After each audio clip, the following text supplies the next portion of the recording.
This is Sandy Tankus for TOS50.com, the other side of 50. And I'm here today with Mark Allen. Good morning. Good morning. Good morning, Mark.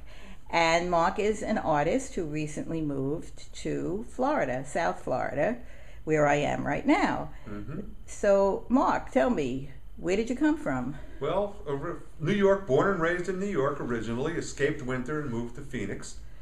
Went into the restaurant business there, from a restaurant family, and from Phoenix to South Florida.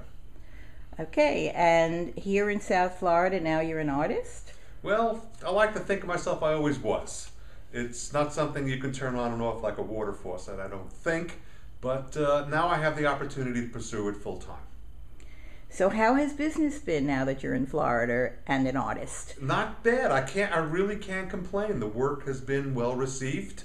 I've been juried into some national exhibits. I've sold cartoons. I've sold paintings, and I can't complain. Well, that's very exciting.